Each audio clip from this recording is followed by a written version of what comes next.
এই দুনিয়ায় কখনো কাউকে নিজের ভেবে জোর খাটানো উচিত নয়, কারণ যাকে তুমি সবচেয়ে নিজের ভাববে সময় আড়ালে সে বুঝিয়ে দিবে যে তুমি তার কাছে কতটা পর।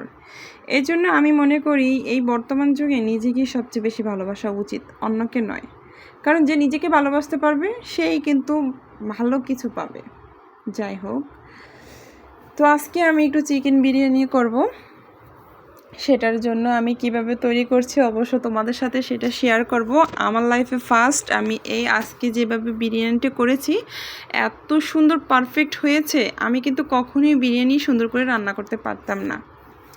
তো এইখানে আমি ছেলেরা বললো যে একটু চিকেন বিরিয়ানি খাবে, তো অল্প করে একটু মুরগির গোস্ত দিয়ে আমি এটাকে রান্না করে নিচ্ছি। প্রথমে আমি কেটে রাখা পেঁয়াজগুলোকে ভেরেস্তা করে নিলাম, ভেরেস্তা করে সেগুলোকে উঠিয়ে নিলাম। তারপরে আমি সবসময় কালার খুঁজেছি, এই কালার খুঁজতে গিয়ে আজকে এই অবস্থা আমার।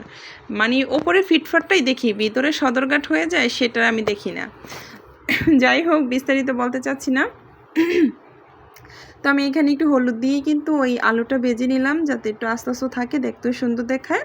তুমি সেগুলোকে উঠিয়ে নিলাম, মুরগিটাকে আমি ভেজে নিলাম সুন্দর করে, একটু শক্ত শক্ত করে, যাতে খেতে একটু ভালো লাগে।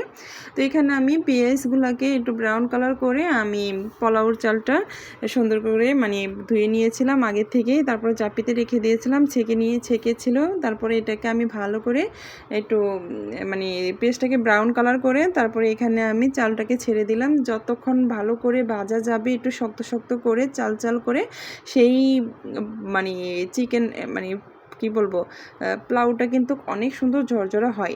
এটা কিন্তু আমি জানতাম না, তো আমি একজনের কাছে দেখিয়ে কিন্তু শিখেছি। আমি এমন এক অকর্ম যে জীবনে কিছুই পারলাম না, আসলে রান্না বান্না কোনো কাজ কাম কিছুই পারলাম না। যা এসে শিখলাম সব শ্বশুর বাড়িতেই এসে আমি সব কিছু শিখছি। আর এখন যে আমার শিখার ইচ্ছাটা এত বেড়ে গেছে, কিন্তু আমার কোনো উপায় নাই, মানে শেখার মতো ওরকম সময়টাও নাই। আগে যে সময়টা ছিল তখন কোনো কিছু কাজে লাগাই নাই।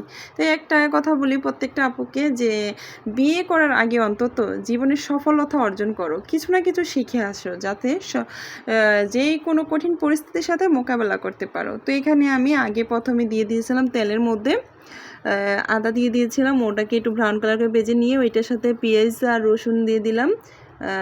দিয়ে তারপরে এখানে আমি শুকনো যে মশলাটা ছিল সেটাও দিয়ে দিলাম, দিয়ে তারপরে কাঁচামরিচ ফালি দিয়ে দিলাম। আর এখানে আমি দিয়ে দিলাম বিরিয়ানি মশলাটা, দিয়ে আমি এটাকে ভালো করে কষিয়ে নিলাম। কষিয়ে নিয়ে এখানে আমি মুরগিটাকেও দিয়ে একটু কষিয়ে নিচ্ছি, যাতে বা এখানে কষানোটা হয়ে গেলে ভালো করে এটাই আমি ওই পোলাওর মধ্যে ছেড়ে দিব। আর ওই পোলাও এটা তখনই ছাড়তে হবে যাতে একসাথে দুটোই মিক্স হয় আর যাতে খেতেও ভালো লাগে। তো এটাকে আমি ভালো করে একটু কষিয়ে নিচ্ছি। কষিয়ে নেওয়ার পরে তো দেখতেই পাচ্ছ কীভাবে করছি। তারপর ওই যে পোলাওটা আমি বসাইছিলাম সেটা বলক এসে পড়েছে। এই বলক আসার পরই এটার সাথে এটাকে ঢেলে মিক্স করে নিতে হবে, তাহলে কিন্তু সুন্দরভাবে পারফেক্টলিভাবে এটা ম্যাশ হবে আর খেতেও কিন্তু ভালো লাগবে। আসলে আগে আমি যেভাবে করতাম, আগে পোলাওটা রান্না করে তারপরে এই মুরগির গোস্তটাকে রান্না করে আমি মিক্স করতাম, কিন্তু একটা আরেকটার সাথে ওইভাবে মিক্স হতো না, হয়তো লবণে হতো না, না হয় খিচুড়ি হয়ে যেত। এইরকমভাবেই আমি রান্নাটা করতাম। আমি এরকম এক অকর্ম রাঁধুনি।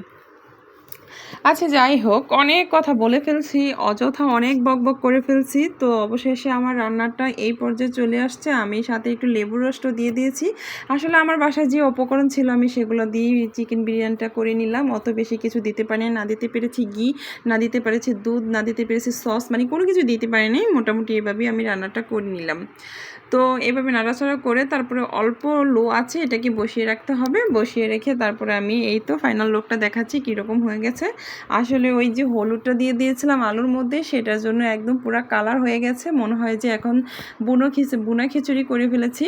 তো এই তো আমার ইয়েটা দেখো কত সুন্দর পারফেক্টলি হয়েছে। আমি যে অনেক খুশি হয়েছি, এত সুন্দর ঝরঝরা হয়েছে। আমার লাইফে ফার্স্ট, আজকে বিয়ে 7 বছর, তারপরে আমি আজকে এরকম একটা বিরিয়ানি করতে পারছি। যাই হোক, এই হলো বেরেস্তাটা দিয়ে দিলাম, এত সুন্দর।